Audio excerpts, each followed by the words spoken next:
Donc ça, c'est pour la zone 2, donc c'est les boutons d'accès complet. Zone 3, c'est votre vue des fichiers. Donc c'est ici que vous allez voir l'ensemble des fichiers qui sont relatifs à votre coffre-fort. On y voit différentes colonnes, donc ça aussi on va en parler un peu plus tard. Dans la zone inférieure ici, c'est la zone qui est relative à votre fichier. Donc quand vous sélectionnez un fichier, ici cette zone s'actualise et vous affiche des informations qui sont relatives à votre fichier. Donc premier onglet, la zone de prévisualisation.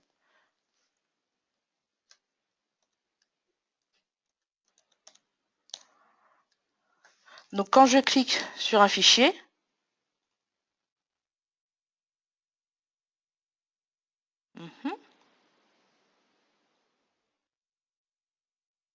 je crois qu'il n'aime pas.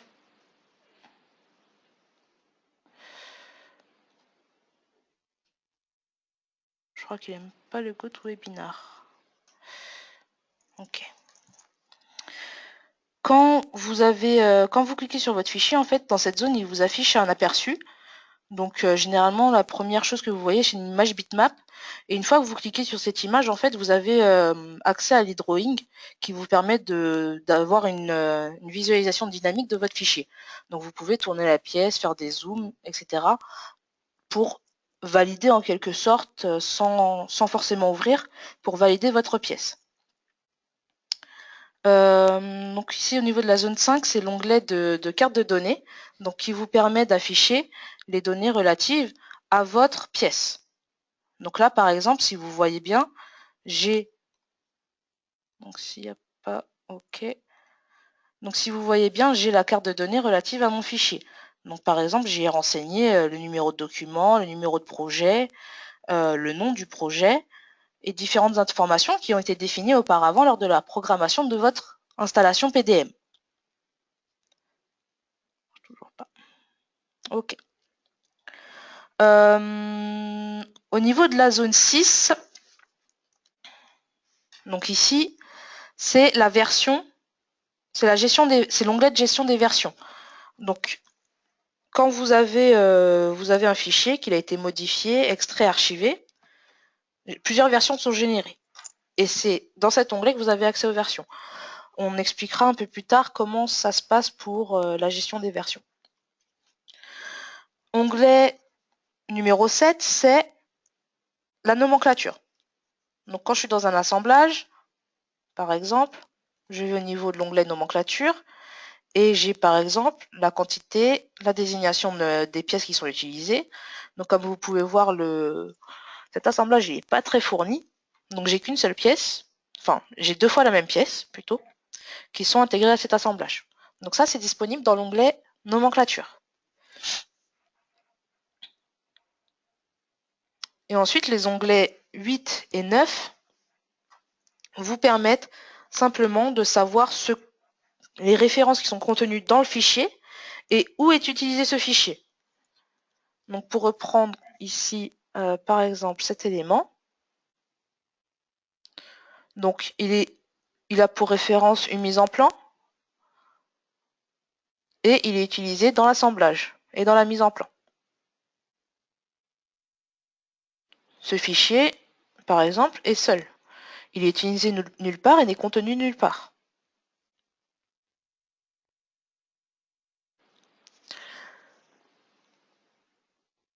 Donc quand vous accédez à votre vue locale, il y a un code couleur qui est défini par rapport à vos dossiers. Donc si je reviens, pardon,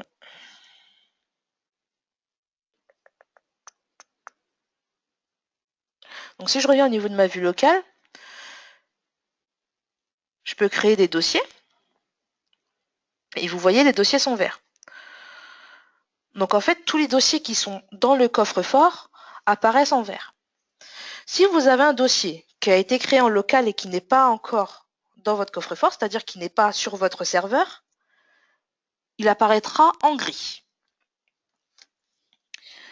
En bleu, ce sont les dossiers en mode hors ligne et en jaune, les dossiers hors PDM, donc vos dossiers Windows classiques.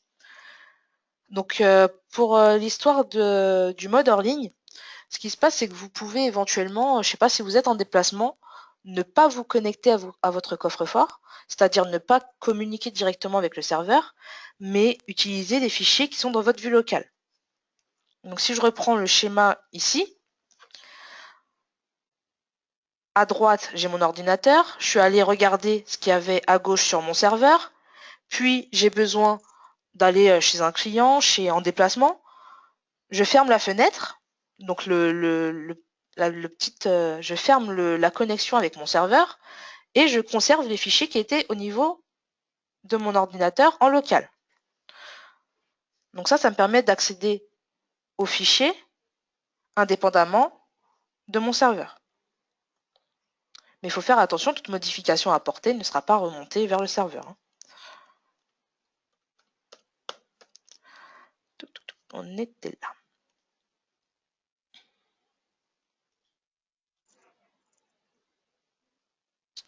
Ok. Donc maintenant, disons que je veux travailler avec mes fichiers, comment je fais? Première chose à faire, il faut extraire ces fichiers. Donc là, au milieu, vous avez un fichier qui est au niveau de votre serveur et deux postes clients, donc un à gauche et un à droite. La personne de gauche veut travailler sur le fichier qui est au milieu. Ce qui se passe, c'est qu'il va cliquer sur le fichier, demander l'extraction du fichier, et une fois que le fichier est extrait, une copie locale est créée et le fichier au niveau du serveur est bloqué. Il est bloqué pourquoi? Pour sécuriser le fichier. C'est-à-dire que si moi j'ai extrait le fichier, je veux travailler dessus, plus personne n'y a accès pour ne pas écraser mes modifications éventuellement ou autre. Petite manipulation, donc comment ça se passe au niveau de l'explorateur pour faire une extraction. Donc par exemple, ce document texte, je veux l'extraire. Donc premier choix, je viens ici sur extraire, tout simplement. Deuxième choix, bouton d'action, extraire. Troisième choix, clic droit, extraire. Sous SolidWorks, il y a souvent, enfin SolidWorks PDM et SolidWorks même en général, il y a souvent à peu près 3-4 manières de faire la même chose. Ça permet de combler un peu tout le monde et que personne ne soit perdu. Chacun applique ses méthodes de travail pour accéder à ces fichiers, à ces méthodes. Donc ça, c'est pour l'extraction. Donc quand j'extrais, ce qui se passe, hop, par exemple, extraire. Ici, au niveau de la colonne extrait par, j'ai bien extrait par admin. Admin, c'est moi. Je suis connecté en admin. Comment je le vois? Ici, là, quand vous ouvrez PDM, vous avez une boule bleue qui apparaît dans votre zone de... Ouais, du coup, vous ne la voyez pas. Vous avez une boule bleue qui apparaît au niveau de votre zone de notification. Et quand vous cliquez dessus, vous avez accès à une zone qui s'appelle déconnecté. Et vous voyez avec quel identifiant vous êtes connecté à votre coffre-fort. Donc moi, si je regarde au niveau de la boule bleue dans ma barre des tâches, quand je clique dessus et que je survole déconnecté, il me dit que je suis connecté actuellement en admin. Donc là, ici, quand un fichier est extrait par admin, j'ai aussi une colonne qui me permet de savoir où il a été extrait. Hop.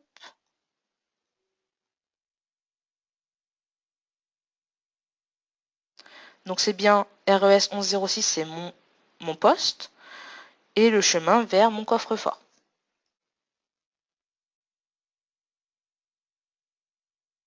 Okay.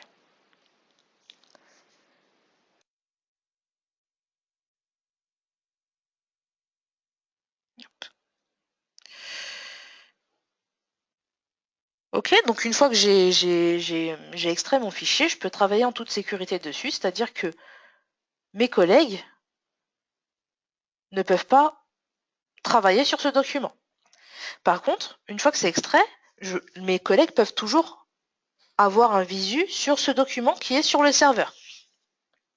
Ça permet, je sais pas si vous êtes 10 dans votre bureau, il y en a un qui travaille et il y a le responsable qui veut voir un peu comment ça avance. Hop, il regarde l'état du fichier sur le serveur. Tac. Et donc, une fois que vous avez fini de travailler, l'étape suivante, c'est l'archivage. C'est-à-dire que vous avez fini de travailler, vous voulez remettre à disposition ce fichier à vos collègues, pas de souci, on clique sur archiver et la copie est remontée vers le serveur et le fichier est débloqué. Au niveau de l'archivage, comment ça se passe? Donc là, par exemple, ce fichier, il a été extrait. Je vais l'ouvrir. Hop là.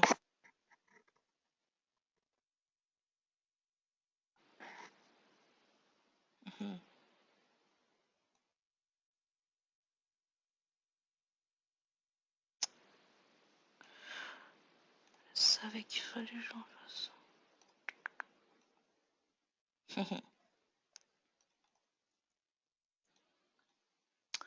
On va juste recommencer la manipulation. Nouveau document texte. Qu'est-ce que je vais écrire?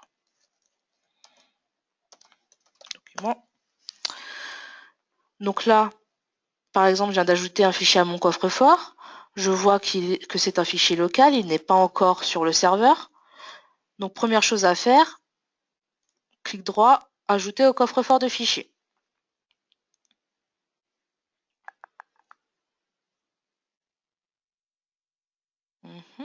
Allez.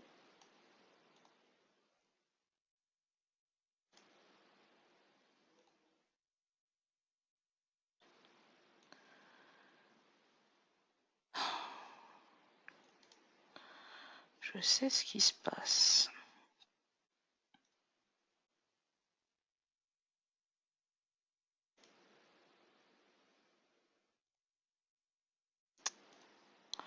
Alors je vous demande juste un instant que je règle ça.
Ok, donc juste pour info, ce qui se passe actuellement, c'est que j'ai déplacé ma vue locale, ce qu'il ne faut pas faire.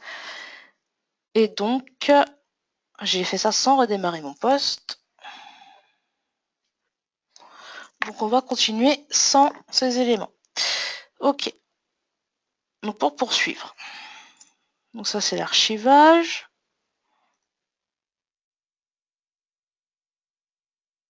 Et une fois qu'on archive, ce qui se passe, c'est qu'il vous demande quelle action vous voulez faire. Donc là on met bien archiver. Donc ça permet de restituer le fichier que vous avez modifié en local et de le restituer au niveau du serveur.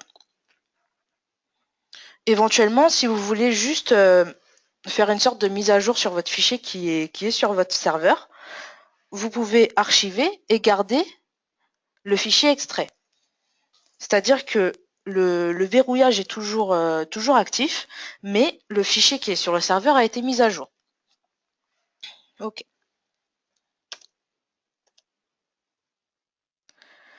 Au niveau de l'archivage, quand vous archivez vos fichiers, vous avez à chaque archivage, en fait, une version est créée. Donc les versions, c'est une sorte d'empilement du fichier. C'est-à-dire que j'ai pas un fichier qui est créé par version, mais j'ai un seul fichier où sont empilées les versions. Donc pour avoir accès à l'historique des versions d'un fichier, on clique au niveau du fichier et on va à l'onglet historique. Donc l'historique, ça nous affiche bien cette fenêtre, pardon, où on a accès aux différentes versions.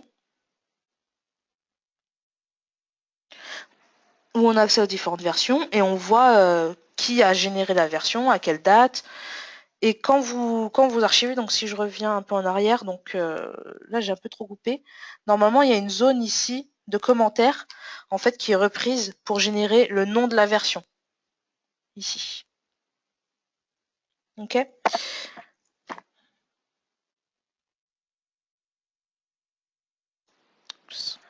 Tac.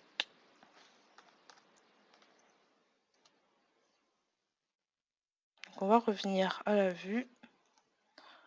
Donc ici, j'ai bien mon fichier, je fais clic droit historique et j'ai accès aux différentes versions. Si je veux obtenir une version particulière du fichier, je clique dessus.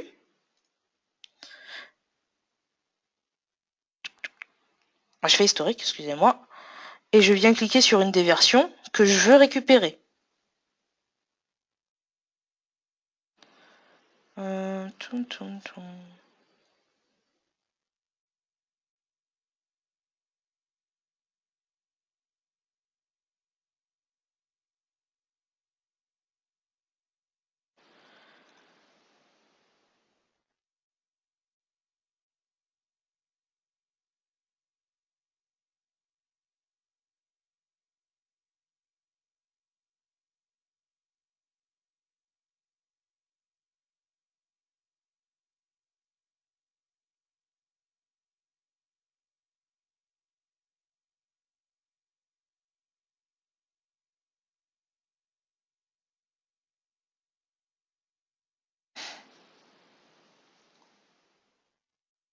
Hop.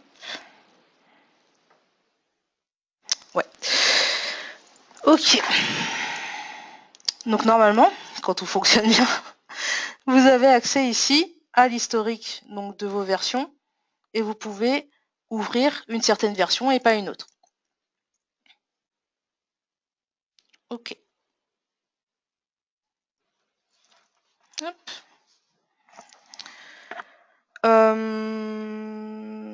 Si par exemple vous créez un assemblage et que cet assemblage vous voulez utiliser certaines versions d'un fichier et pas une autre, c'est possible. Donc au niveau de l'outil d'administration de PDM, vous avez accès pareil, enfin au niveau de SolidWorks, pardon, vous avez accès au versionnage de la même manière. Alors, hop.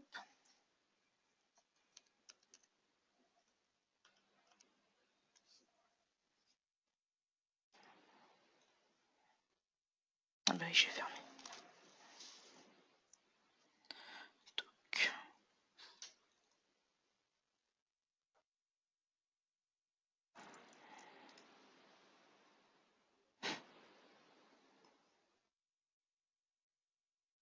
Ouais, on va reprendre ça. Donc juste cette image.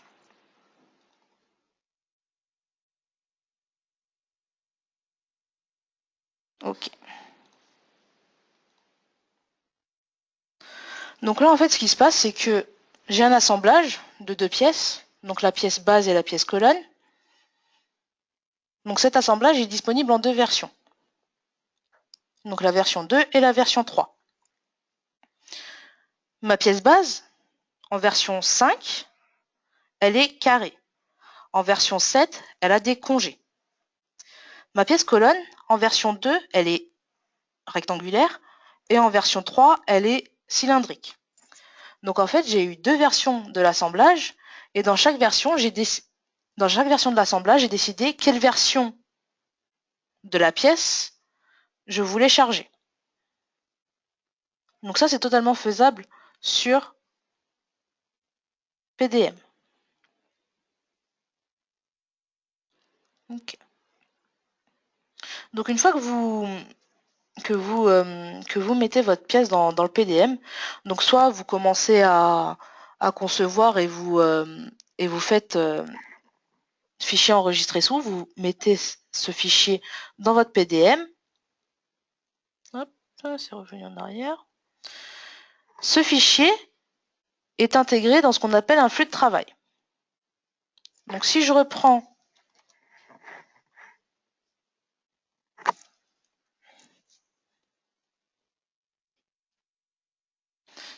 ici une pièce, je vois qu'il y a un état Work in Process. Donc cet état, il correspond au premier état de mon flux de travail. C'est l'état d'entrée.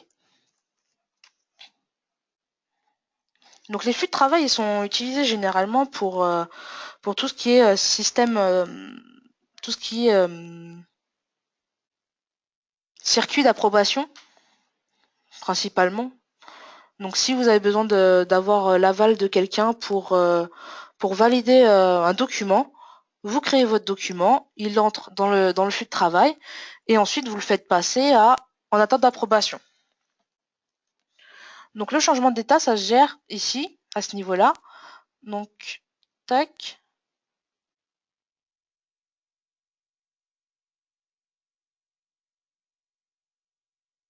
Donc ça se gère au niveau des fichiers qui sont archivés. Donc je vais dans Modifier, changer l'état. Et là, vous voyez Submit for Approval ou No Approval Required, c'est ce qui apparaît ici. Donc là, je l'envoie pour approbation. Et là, je l'envoie directement à la fin. C'est-à-dire qu'il n'y a pas eu besoin d'approbation. Donc les flux de travail sont gérés au niveau de SolidWorks et chacune des pièces de votre coffre peuvent subir le changement d'état. Ok ? Ce changement d'état s'affiche aussi au niveau de l'historique du fichier. Donc au niveau de l'historique, on a accès aux différentes versions, mais on peut voir ici, regardez, version 2.2. Donc la première fois, c'est quand je l'ai archivé, et la deuxième fois, c'est quand il est entré dans mon flux de travail, Work in Process. Donc l'historique, ça ne gère pas uniquement les versions. Ok.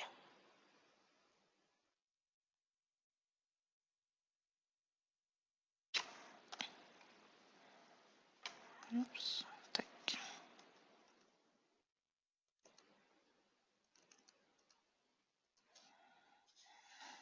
Donc là, j'ai dit pour changer l'état, ici, modifier, ou même clic droit, changer l'état.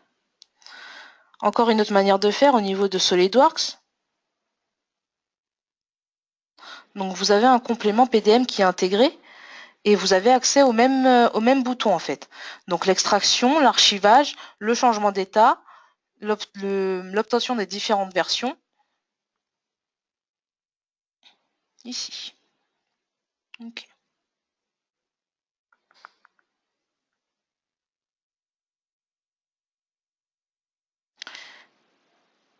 Au moment où vous enregistrez votre pièce ou votre assemblage dans votre PDM, il vous propose de remplir cette carte de données.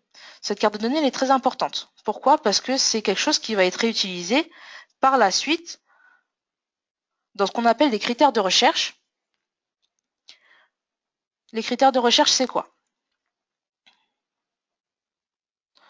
Donc quand je suis au niveau de SolidWorks, de mon arborescence, ici à droite, j'ai un outil qui me permet de faire des recherches dans mon coffre PDM. Cet outil de recherche, il est un peu différent de celui de Windows parce que je peux utiliser n'importe quel attribut, n'importe quelle propriété de mon fichier pour accéder à mes fichiers qui sont dans mon coffre-fort. Si j'ouvre l'outil de recherche, donc menu déroulant, recherche, ici vous voyez que ça diffère un peu. Donc en bas, j'ai toujours la même zone relative à mon fichier. Ici au milieu, c'est les résultats de la recherche. Et en haut, c'est tous les critères que je peux appliquer tous les critères de recherche que je peux appliquer. Donc notamment, je peux rechercher au niveau de l'emplacement et surtout, ce qui est important au niveau des cartes de données. Donc quand une fois que vous avez inséré votre pièce, votre assemblage, votre document dans le PDM et que vous avez rempli votre carte de données comme il faut, vous pouvez réutiliser la carte de données comme critère de recherche. Et tous les éléments ici peuvent être potentiellement des critères de recherche. Donc si par exemple je veux chercher un fichier qui est extrait et qui a pour numéro de document 3, il faut ici que je renseigne 3 et que j'aille par exemple à ce niveau-là lui demander bien de chercher tous les fichiers extraits.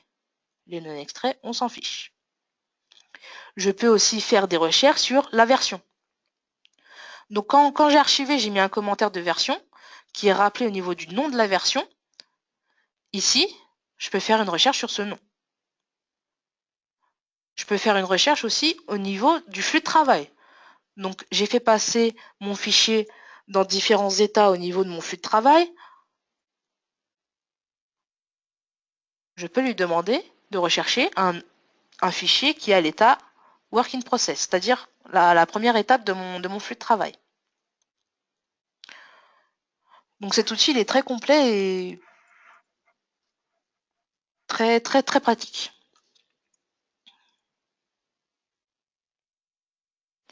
Et si vous avez la version professionnelle, en fait, vous pouvez enregistrer ces critères de recherche en tant que favoris pour les réutiliser plus tard.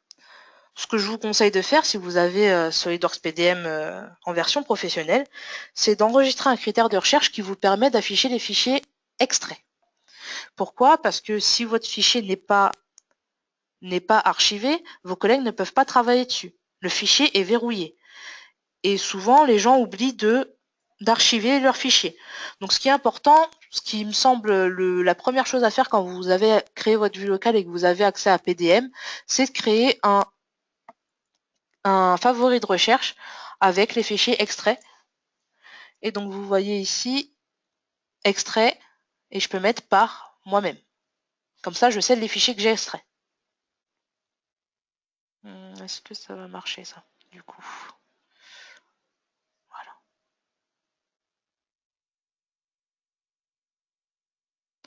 Donc là, j'ai bien les fichiers qui sont extraits par moi. Est-ce que j'avais mis? Non. Okay. Si je viens au niveau de mon fichier, je peux, à partir du résultat de la recherche, venir éventuellement l'archiver. Donc ça, ce petit outil, il est pas mal.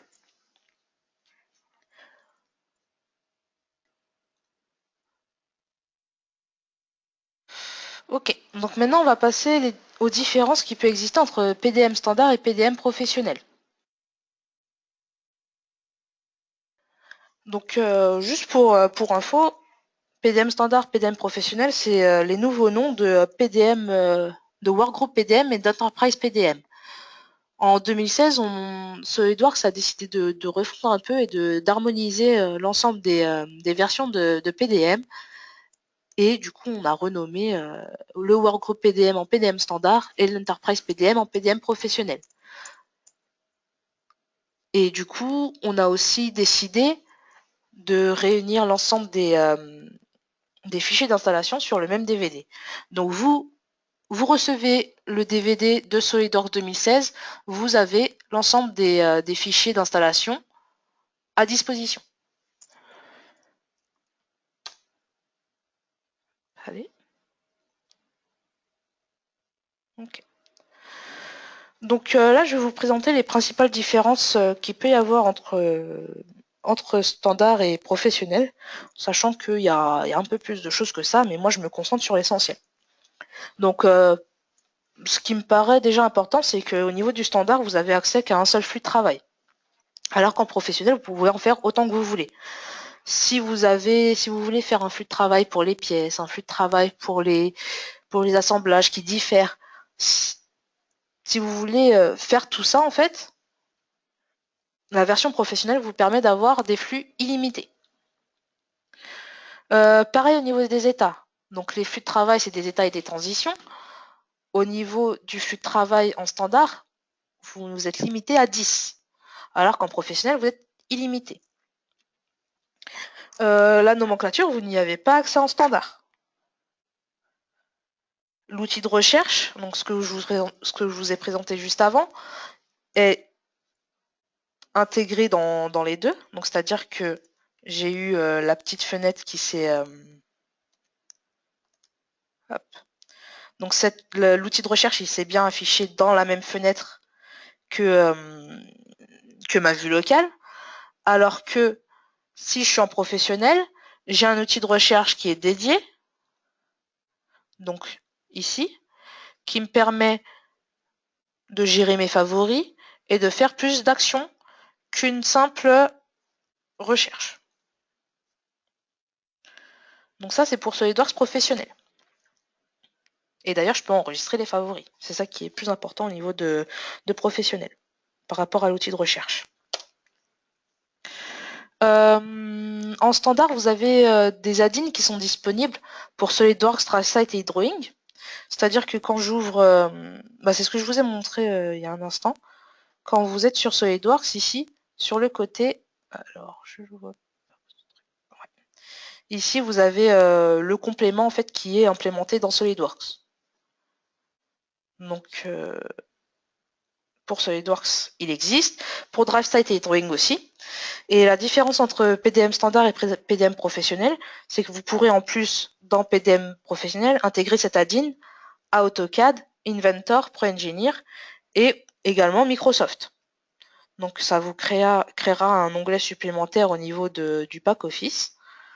Quand vous avez insertion, affichage, tout ça, les onglets supérieurs dans Word et Excel, vous aurez un onglet Enterprise PDM où vous pourrez venir extraire et archiver tous vos fichiers.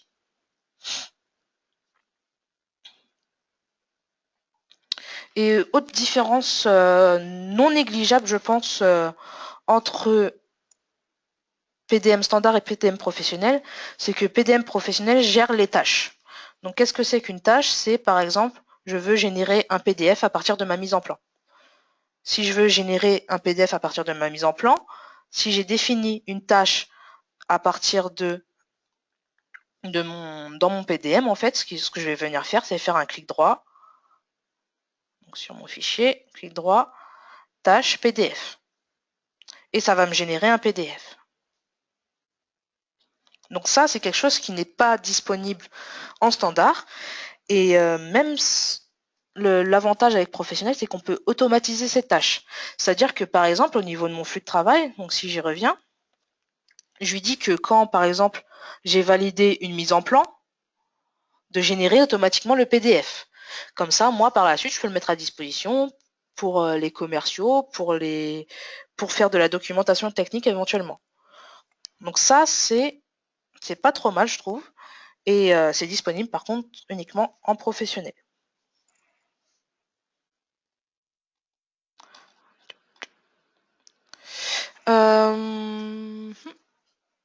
Ouais.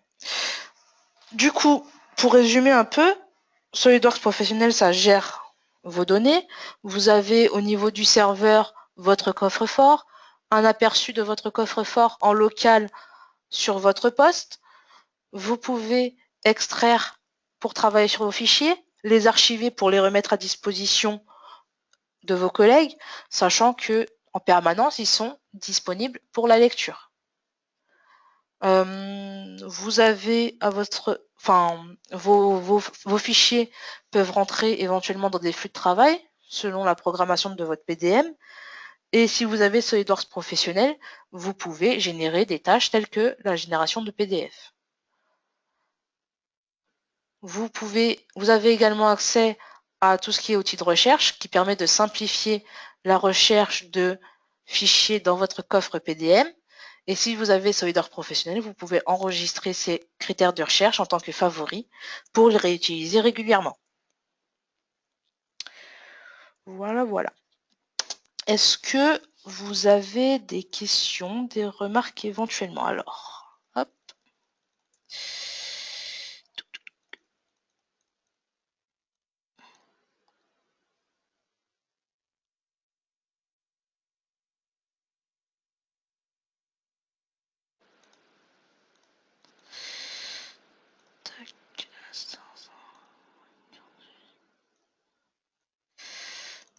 Alors.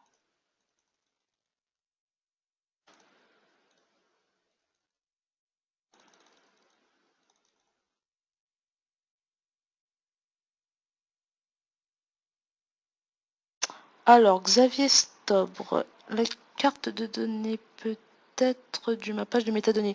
Quand vous parlez de métadonnées, par exemple, qu'est-ce qui vous vient à l'esprit?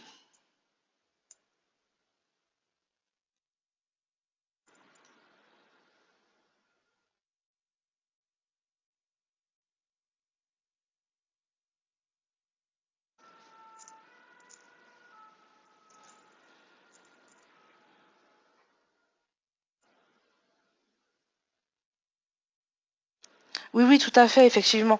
En fait, ce qui se passe, c'est que quand vous... alors, pas dans ce sens-là, attendez.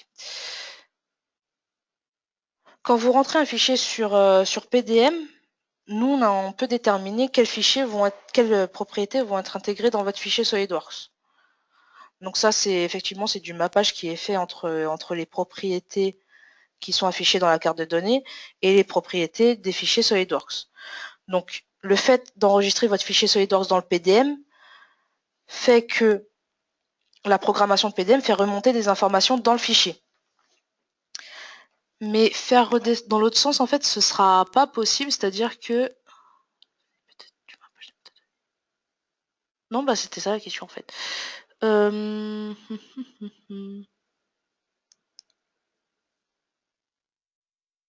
Donc c'est vraiment vous faites votre fichier SolidWorks, vous l'intégrez dans le PDM et la programmation du PDM fait que certaines informations remontent dans les propriétés personnalisées des fichiers SolidWorks, effectivement. Et du coup, ces critères sont renseignables dans la carte de recherche.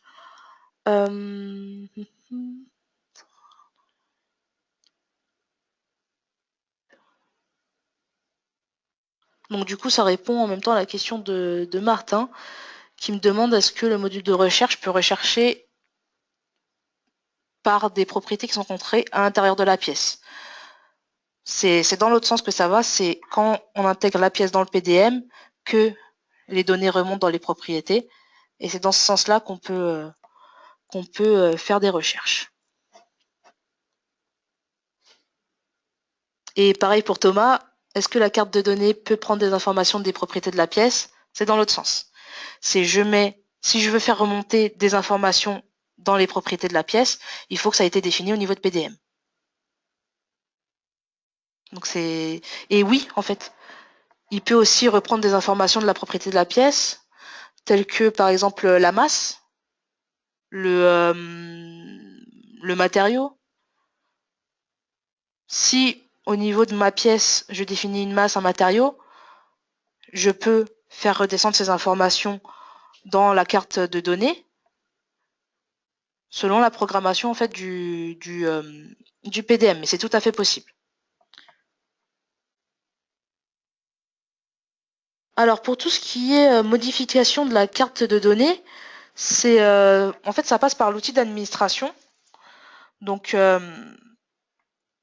disons que je vous conseille d'y toucher si vous avez été formé.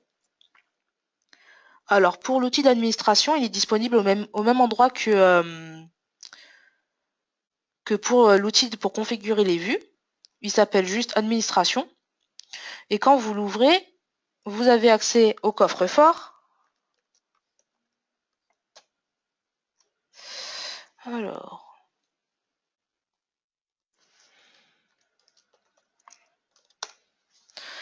Et donc ici, vous avez accès à l'ensemble de votre paramétrage. Et tout ce qui concerne les cartes de données, c'est au niveau des cartes. Donc pour un fichier, ce sera dans les cartes de fichiers. Donc ça vous ouvre un éditeur de cartes à partir duquel vous pouvez effectuer des modifications. Il faut savoir que quand vous créez un coffre-fort à la base, il est vide, il n'y a rien du tout. Tout ça, c'est créé à la main. Donc si vous voulez ajouter des cellules, ce sera au niveau de l'éditeur de cartes. Donc ça, ok. Par contre, si vous voulez juste modifier certaines informations, il faut qu'au niveau de la carte, d'abord, il ne soit pas en lecture seule. Alors, si je raffiche sur le côté, voilà. Donc ici, au niveau de la carte, par exemple, si j'ai cliqué sur Number, ici j'ai un indicateur qui me dit qu'il n'est pas en lecture seule. Donc en fait, c'est quelque chose qui est modifiable. Et pour modifier cet élément, il faut que premièrement, j'aille au niveau de ma vue locale, que je vienne extraire le fichier. Et une fois que c'est extrait, j'ai accès à la carte de données et je peux venir modifier. Une fois que j'ai fait les modifications, j'enregistre. J'enregistre et je réarchive pour que ça redescende. Est-ce que ça répond à votre question, Grégory? Donc pour les modifier, c'est au niveau j'extrais et je viens ici modifier et enregistrer avec la petite disquette. Par contre, si je veux modifier carrément euh, les cellules ou autres, ce sera dans l'éditeur de cartes, disponible à travers l'outil d'administration.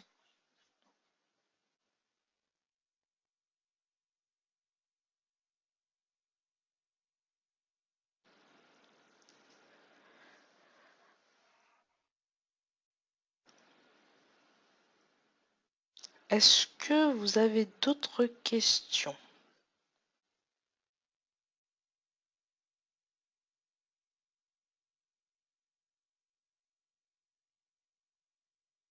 Une vue hiérarchisée, c'est-à-dire comme ce qu'on aurait ici là, sur au niveau de l'explorateur Windows.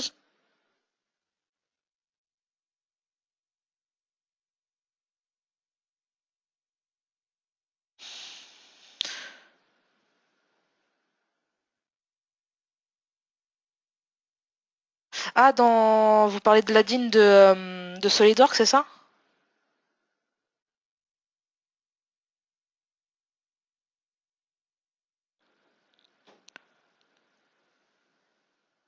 Alors,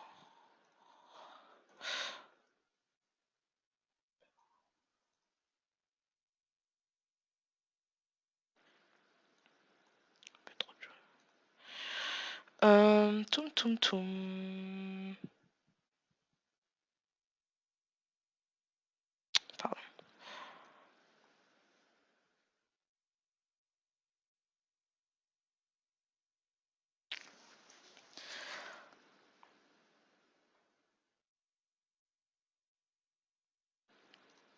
Au niveau de l'explorateur de fichiers ou au niveau par exemple, si c'est un assemblage, j'ai les pièces qui apparaissent en dessous.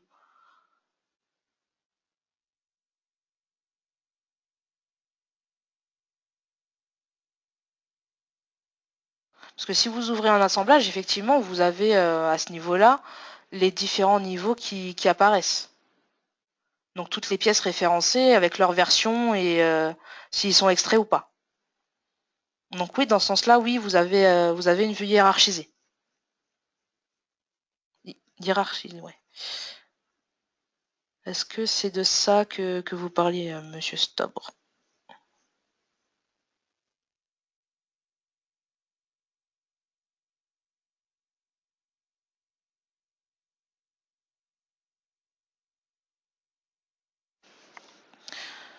Alors, attendez.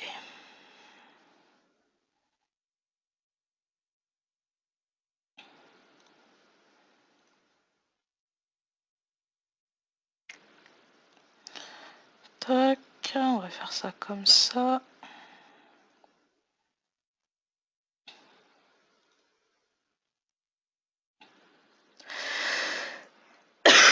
Alors, un instant. Tac.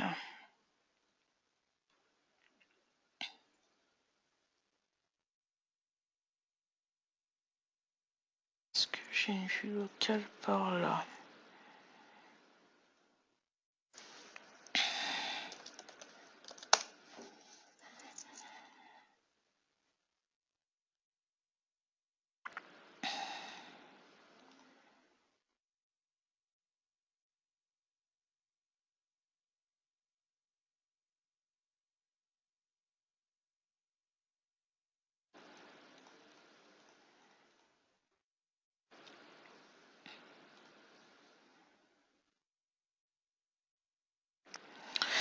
Alors, Pour l'histoire de l'arborescence, tout de suite, j'ai pas l'information, mais je vais vérifier ça et je le mettrai en commentaire dans le résultat de quand je mettrai pardon. Quand je mettrai l'enregistrement sur le guide 3D, je vais rechercher cette information et je vous le mettrai comme information en commentaire éventuellement pour répondre à votre question.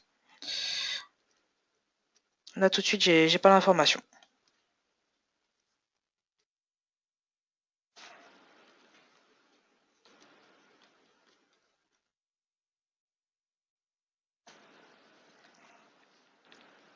Est-ce que vous aviez d'autres questions éventuellement?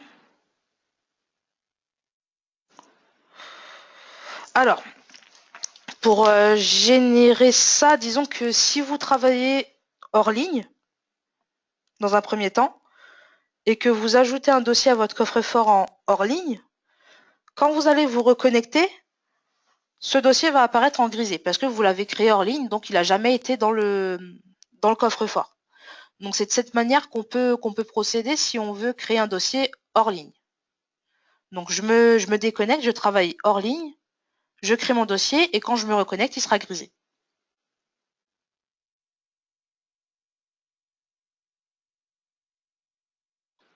Parce qu'en fait, si on est connecté et qu'on ajoute directement un dossier, il est directement ajouté au coffre.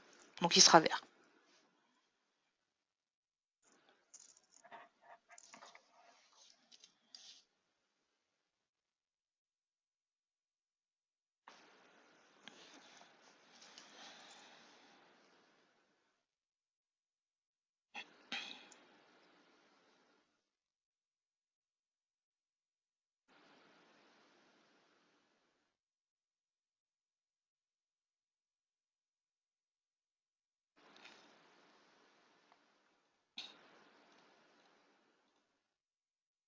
Est-ce que vous aviez d'autres questions? Je vois que vous êtes encore 8.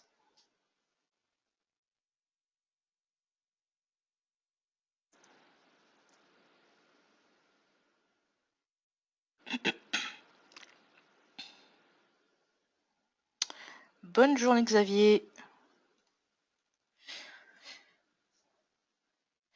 Ok, donc si vous n'avez pas d'autres questions, je vais vous laisser. Je vous donne rendez-vous sur le guide 3D pour d'autres formations. À bientôt.